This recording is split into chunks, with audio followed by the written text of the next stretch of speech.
alam sa mga iniisip ng Diyos maliban sa Espiritu ng Diyos.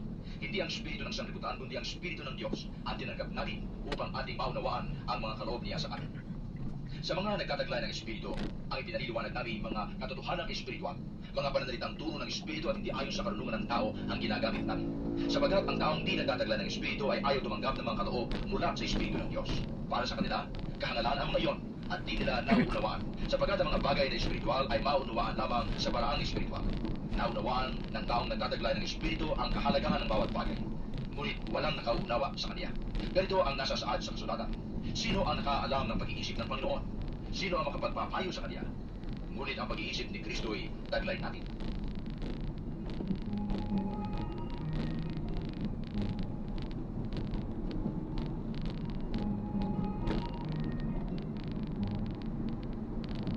Panatang 3. Mga kapatid, hindi ko kayo makausap tulad ng ginagawa ko sa mga taong nagtataglay ng Espiritu. Kailangan kausapin ko kayo bilang mga taong namumuhay ayon sa laman, mga sanggol pa sa pananampalataya kay Kristo. Binigyan ko kayo ng gatas, hindi matigas sa pagkain, sapagkat ito ay hindi ba ninyo kaya? At hindi ba ninyo kaya hanggang ngayon sapagkat nananaig pa sa inyo ang laman? Mayroon pa kayong inggitan at alitan, at iya'y nagpapakilalang makasanglibutan pa kayo at namumuhay ayon sa laman. Kapag sinasabi ng isa, ako'y kay Pablo, at ng iba, ako'y kay Apolos, hindi ba tanda iyan na kayo'y namumuhay pa ayon sa laman? Sapagkat sino si Apolos? At sino si Pablo? Kami mga lingkod lamang ng Diyos na kinasangkapan niya upang akayin kayo sa pananalig kay Kristo. Ginagawa ng bawat isa ang gawaing tinanggap niya sa Panginoon. Ako ang nagtanim, si Apolos ang nagdilig, ngunit ang Diyos ang nagpatubo at nagpalago. Hindi ang nagtatanim ni ang nagdidilig ang mahalaga, kundi ang Diyos na siyang nagpapatubo at nagpapalago. Ang nagtatanim at ang nagdidilig ay kapwa manggagawa lamang, at bawat isa ay tatanggap ng gantimpala ayon sa kanyang pagpapagal. Kami parehong manggagawa ng Diyos, at kayo ang bugilin niya. Kayo rin ang gusali ng Diyos. Ayon sa kaloob ng Diyos sa akin, ako ang naglagay ng pundasyon bilang mahusay na tagapagtayo. Iba naman ang nagpatuloy ng pagtatayo ng gusali. Ngunit maging maingat ang bawat nagtatayo, sapagkat wala ng ibang pundasyon na maaaring ilagay liban sa nailagay na, si Jesucristo. May magtatayo na gagamit ng ginto, tila o mahalagang bato. Meron namang gagamit ng kahoy, kayami o pinantapasan. Makikilala ang uri ng gawa ng bawat isa sa araw ng paghuhukom, sapagkat ang araw na iyon ay hahayag ng apoy na siyang susubok at maghahayag ng tunay na uri ng gawa ng bawat isa. Kung ang tinayo sa ibabaw ng pundasyon ay manatili, ang nagtayo nito ay tatanggap ng gantimpala. Ngunit kung masunog, mawawalan siya ng gantimpala. Gayunman, maliligtas siya lamang ay parang nagdaan sa apoy. Hindi ba niyo alam na kayo'y templo ng Diyos at naninirahan sa inyo ang kanyang Espiritu? Parurusahan ng Diyos ang magwasak ng templo niya, sapagkat banal ang templo ng Diyos at kayo ang templo niya. Huwag dayain ni naman ang kanyang sarili. Kung may nag-aahalang siya'y marunong ayon sa sanglibutan ito, ibilang niyang siya'y mangman upang maging tunay na marunong. Sapagkat ang karunungan ng sanglibutan ito ay kamangmangan sa paningin ng Diyos. Ganito ang sinasabi sa kasulatan. Hinuhuli niya ang marunong sa kanila na ring kalusuhan. Gayun din, alam ng Panginoon na ang iniisip ng marunong ay walang kabuluhan. Kaya't huwag ipagmalaki ni naman ang nagagawa ng tao. Ang lahat ay inyo, si Pablo, si Apolos at si Pedro. Ang sanglibutan ito, ang buhay, ang kamatayan, ang kasalukuyan at ang hinaharap. Lahat ng ito ay sa inyo. At kayo'y kay Kristo, at si Kristo naman ay sa Diyos.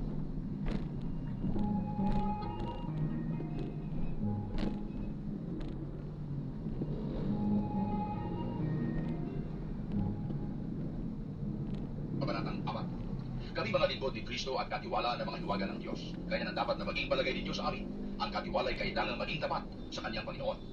Walang anuman sa akin, ako'y hatulan ninyo o ng alinmang hukuman ng tao. Ni ako may di humahatol sa aking sarili. Walang bumabagabag sa aking buti, ngunit hindi nangangahulugang ako'y walang kasalanan. Ang Panginoon ang humahatol sa akin. Kaya huwag kayong humatol ng wala sa panahon. Maghintay kayo sa pagdating ng Panginoon. Ilalantad niya ang mga bagay na ngayon natatago sa katitiman at ipahayag ang mga lihim na hangarin ng bawat isa. Sa panahong iyon, bawat isa ay tatanggap ng papuring na uukol sa kanya mula sa Diyos. Mga kapatid, para sa inyong kapakinabangan, kami ni Apolos ang ginamit kong halimbawa upang matutuhan ninyo ang kahulugan ng kasabihang huwag lalampas sa nasusulat. Huwag ipagmalaki ni naman ang isa at hamakin naman ang iba. Ano ang kaigtan ninyo sa iba? Hindi ba lahat ng nasa inyo ay kaloob ng Diyos? Kung gayon, bakit ninyo ipinagyayabang na waring hindi kaloob sa iyo? Kayo pala'y nasisiyahan na, mayayaman na kayo. Kayo pala'y mga hari na, hindi na nyo kami isinama. Sana nga'y naging hari kayo upang kami naman maging hari kasama ninyo. Sapagkat sa wari ko, kaming mga apostol ay ginawa ng Diyos na maging pinakahamak sa lahat ng tao. Ang katulad namin ay mga taong nahatulan ng kamatayan. Isang panoorin ng sanlibutan ng mga anghel at ng mga tao. Kaming mga hangal-alang-alang kay Kristo. Kayo'y marunong tungkol kay Kristo. Mahihina kami. Kayo'y malalakas. Hinahamak kami. Kayo'y pinararangalan. Hanggang sa oras na ito, kami nagugutom, nauuhaw at halos kubad. Pinagmamalupitan kami at walang matahanan. Nagpapagal kami upang may ipagtawid buhay. Idinadalangin namin ang mga lumalait sa amin. Kapag kami pinag-uusig, tinitiis namin ito. Malumanay na pananalita ang sinusupli namin sa mga ninirang uri sa amin. Hanggang ngayon kami para mga yagib, pinakahamak na uri ng tao sa daigdig. Ito'y sinusulat ko hindi upang hiyain kayo, kundi upang pangaralan bilang mga anak na minamahal. Sapagkat maging 10,000 man ang inyong puro tungkol sa pamumuhay Kristiyano, iisa lamang ang inyong ama. Sapagkat kayo'y naging anak ko sa pananampalataya kay Kristo Jesus sa pamamagitan ng mabuting balitang ipinangaral ko sa inyo. Kaya isinasamo ko sa inyo, tularan ninyo ang mga halimbawa ko. Dahil dito, pinapunta ko riyan si Timoteo, ang aking minamahal at tapat na anak sa Panginoon. Siya ang magpapaalaala sa inyo ng mga patakaran ko sa buhay sa aking pakikipag-isa kay Kristo Jesus. At ang mga patakaran din iyan ay itinuturo ko sa bawat iglesia saan mang tako. Nagmamatigasan nilang sa inyo sapagkat akala nila'y hindi na ako pupunta riyan.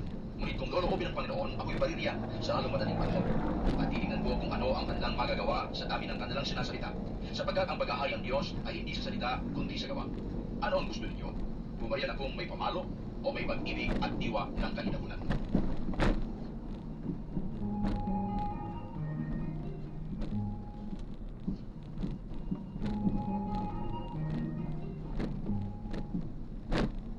Kabanatang 5. Nakarating sa akin ang di pag-aalinlangan ng balita na napakasama ng ginagawa ng isa sa inyo.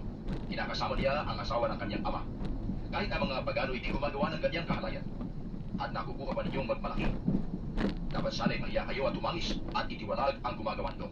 Bagamat wala ako riyan sa katawan, naririyan naman ako sa espiritu, kaya't parang nariyan din ako. Dahil dito, ang gumagawa niyan ay natulan ko na sa ngalan ng Panginoong Jesus. Ako'y kasama ninyo sa espiritu sa inyong pagtitipon at sa kapangyarihan ng ating Panginoong Jesus. Ibigay ninyo kay Satanas ang taong iyan upang mahamak ang kanyang katawan at nang maligtas ang kanyang espiritu sa araw ng Panginoon. Hindi kayo dapat magpalalo. Hindi ba niyo alam ang kasabihang napaalsa ng kaunting levadura ang buong masa? Alisin ninyo ang lumang levadura, ang kasalanan, upang kayo'y maging malinis. Sa gayon, matutulad kayo sa isang bagong masa na walang levadura. At ganyan nga kayo, sapagkat ay handog na ang ating korderong pampaswa, si Kristo.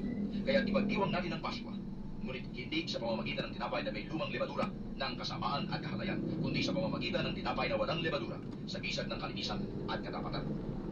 Sinabi ko sa aking sulat na huwag kayong makikisama sa mga mapakiapit. Hindi mga paganong mapakiapit, sakim, magnanakaw, o sumasamba sa Diyos-Diyusan ang tinutukoy ko. Sapagkat para sila'y maiwasan ay kakailanganin ninyong umalis sa sanlibutan ito. Ang tinutukoy ko na huwag ninyong pakikisamahan ay ang nagsasabing Kristiyano siya, ngunit nakikiapit, sakim, sumasamba sa Diyos-Diyusan, nanlalait, naglalasing o nagnanakaw. Huwag kayong makikisalo sa gayong tao. Sapagkat wala akong karapatang pumatol sa mga di-Kristiyano. Ang Diyos ang hahatol sa kanila. Ang mga nasa loob na iglesia ang dapat ninyong hatulan, hindi ba? Ganito ang sabi ng kasulatan. Iniwalag ninyo ang masamang kasamahan ninyo.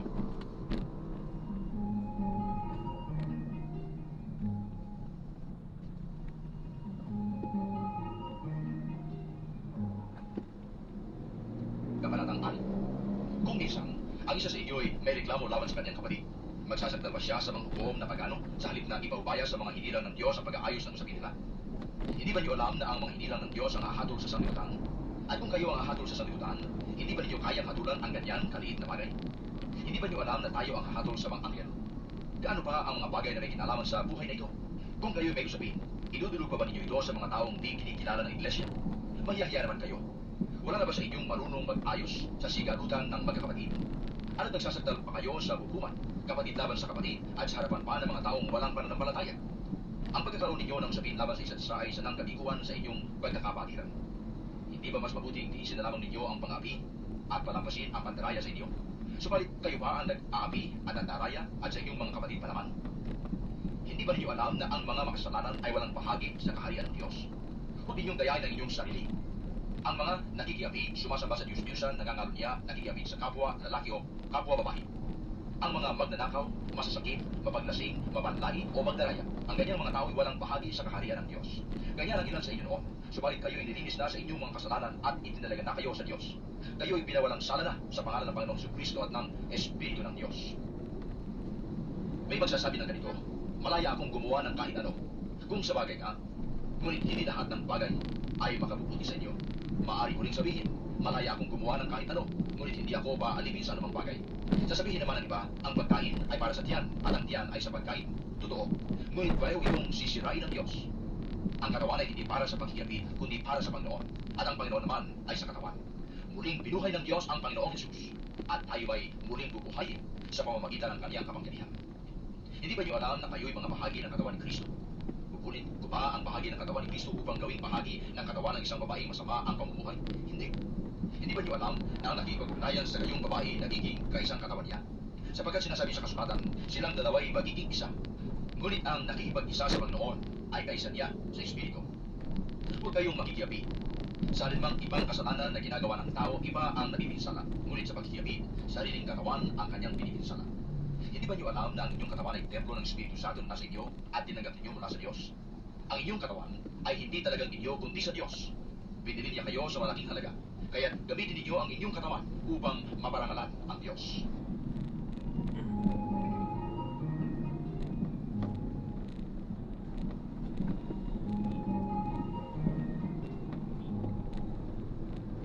Kabanatang 7. Tungkol naman sa inyong sulat, ganito ang masasabi ko. Mabuti sa isang lalaki ang huwag mag-asawa, ngunit para maiwasan ang pagkikiapi, bawat lalaki o babae dapat magkaroon ng kanya-kanyang asawa. Dapat tugtin ng lalaki ang tungkulin niya sa kanyang asawa, gayon din ang babae, sapagkat hindi na ang babae ang may kapangyarihan sa sariling katawan, kundi ang kanyang asawa. Gayon din naman, hindi na ang lalaki ang may kapangyarihan sa sariling katawan, kundi ang kanyang asawa. Huwag kayong mag-ait sa isa't isa, malibang pagkasunduan ninyong huwag munang magsipin upang maiyukol ninyo ang panahon sa pananalangin. Pagkatapos, magsiping na uli kayo upang hindi kayo matukso ni Satanas dahil sa hindi na kayo makapagbigyan. Ang sinabi ko ay hindi utos, kundi pag-unawa sa inyong kalagayan. Ibig ko sanang kayong lahat ay tumulad sa akin, ngunit may kanya-kanyang kaloob mula sa Diyos ang bawat isa, at ang mga ito'y hindi pare-pareho. Ito naman ang masasabi ko sa mga walang asawa at mga babaeng palo. Mabuti pa sa kanila ang manatiling walang asawa tulad ko. Ngunit kung hindi sila makapagbigil sa sarili, mag-asawa sila, mas mabuti ang mag-asawa kaysa magkasala. Sa mga may asawa, ito ang iniuutos ng Panginoon, hindi ako. Huwag makipaghiwalay ang babae sa kanyang asawa. Ngunit kung siya'y hihiwalay, manatili siyang walang asawa o kaya'y makipagkasundo sa asawa. At huwag namang hihiwalayan ng lalaki ang kanyang asawa. Sa iba naman, ito ang sinasabi ko hindi ng Panginoon. Kung ang isang lalaking sumasampalataya ay may asawang di sumasampalataya at ibig nitong manatili sa kanya, huwag niyang hiwalayan. Kung ang isang babaeng sumasampalataya ay may asawang di sumasampalataya at ibig nitong magpatuloy ng pagkikisama sa kanya, huwag siyang makipaghiwalay. Sapagkat ang lalaking hindi sumasampalataya ay nagiging marapat sa Diyos sa pamamagitan ng kanyang asawa, at ang babaeng hindi sumasampalataya ay nagiging marapat sa Diyos sa pamamagitan ng kanyang asawa. Kung hindi gayon, hindi malinis sa paningin ng Diyos ang kanilang mga anak. Ngunit ang totoo'y marapat sila sa Diyos. Kung ibig humiwalay ng asawang hindi sumasampalataya, bayaan niyo siyang humiwalay. Sa gayong pangyayari, ang lalaki o babaeng sumasampalataya ay malaya na, sapagkat tinawag kayo ng Diyos sa payapang pamumuhay. Anong malay ninyo, mga babae? Baka kayo ang maging kasangkapan sa ikaliligtas ng inyong asawa. At kayong mga lalaki, anong malay ninyo? Baka kayo maging kasangkapan sa ikaliligtas ng inyong asawa. Mamuhay ang bawat isa ayon sa ipinagkaloob sa kanya ng Panginoon at magpatuloy sa kalagayan niya sa buhay ng siya'y tawagin ng Diyos. Ito ang tinuturo ko sa lahat ng iglesia. Kung ang isang tao'y tuli ng siya'y tawagin ng Diyos, huwag niyang alisin ang mga tanda ng pagiging tuli. At kung hindi naman, huwag na siyang patuli. Walang halaga ang pagiging tuli o hindi tuli. Ang halaga'y ang pagsunod sa mga utos ng Diyos. Manatili ang bawat isa sa kalagayan niya sa buhay ng siya'y tawagin ng Diyos. Ikaw ba'y alipin ng tawagin ng Diyos? Huwag mong intindihin iyon. Ngunit kung may pagkakataon kang lumayak, samantalahin mo. Ang isang alipin noong tawagin ng Panginoon ay malaya na dahil sa Panginoon. Gayon din naman, ang taong malaya ng siya'y tawagin ni Kristo ay naging alipin ni Kristo. Pinili kayo ng Diyos sa malaking halaga. Huwag kayong paalipin sa tao. Mga kapatid, anuman ang kalagayan niyo sa buhay ng kayo'y tawagin ng Diyos, manatili kayo roong kasama niya.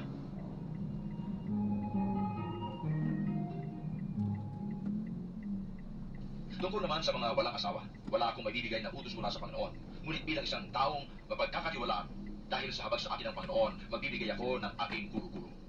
Dahil sa matinding kahirapan sa kasalukuyan, inakala kong mabuti pa sa isang tao ang manatili sa kanyang kalagayan. Ikaw ba'y may asawa na? Huwag kang makipaghiwalay. Wala ka ba bang asawa? Huwag mong hangaring magkaasawa. Kung ikaw ay mag-asawa, hindi ka nagkakasala. At kung ang isang dalaga ay mag-asawa, hindi siya nagkakasala. Ngunit magdaranas sila ng mga kahirapan sa buhay na ito, at iyan ang ibig kong maiwasan ninyo. Ito ang ibig kong sabihin, mga kapatid. Malapit na ang takdang panahon, kaya't mula ngayon, ang may asawa ay mamuhay na parang walang asawa. Ang mga nananangis na parang di nananangis. Ang mga nagagalak na parang di nagagalak. Ang mga nabibili na parang walang ari-arian. At ang mga nagtatamasa sa sanlibutan ito na parang di nila ito alintana. Sapagkat ang lahat ng bagay sa daigdig na ito ay mapaparang. Ibig ko kayong malayo sa mga alalahanin sa buhay. Ang pinagsusumakitan ng lalaking walang asawa ay ang mga gawain ukol sa Panginoon. Sapagkat ibig niya maging kalugod-lugod sa Panginoon. Ngunit ang pinagsusumakitan ng lalaking may asawa ay ang mga bagay ng sanlibutan ito, sapagkat ibig niyang makapagbigay lugod sa kanyang asawa. dahil ito'y hati ang kanyang pagmamalasakit. Gayun din naman, ang pinagsusumakitan ng dalaga o babaeng walang asawa ay ang mga bagay ukol sa Panginoon, sapagkat ibig niyang may talaga ng lubusan ang sarili sa paglilingkod sa Panginoon. Subalit ang iniintindi ng babaeng may asawa ay ang mga bagay ng sanglibutan ito, sapagkat ibig niyang makapagbigay lugod sa kanyang asawa. Sinasabi ko ito upang tulungan kayo. Hindi ko kayo hinihigpitan. Ang ibig ko'y madala kayo sa maayos na pamumuhay at nang lubusan kayong makapaglingkod sa Panginoon. Tungkol sa magkatipan na nagkasundong di pa pakakasal, kung inakala ng lalaki na nagkakaroon siya ng masithing pagnanasa sa kanyang katipan, bagay na di nararapat, at dahil dito'y kailangang pakasal sila, ituloy nila ang dati nilang balak. Pakasal sila. Hindi ito kasalanan. Ngunit kung ipasya ng isang lalaki na hindi siya mag-aasawa, mabuti ito kung matatag ang kanyang kalooban. Kung hindi siya napipilitan lamang, at kung kaya niyang magpigil sa sarili. Sa mga tuwid, mabuti ang magpakasal, ngunit lalong mabuti ang magpigil sa sarili at huwag mag-asawa. Ang babae nakatali sa kanyang asawa habang nabubuhay ito. Kapag namatay ang lalaki, ang babae malaya ng mag-asawa sa sinumang maibigan niya, ngunit sa isang mananampalataya. Subalit higit siyang magiging maligaya kung mananatili siya sa kanyang kalagayan. Yan ang palagay ko, at sa akala ko'y nasa akin din ang Espiritu ng Diyos.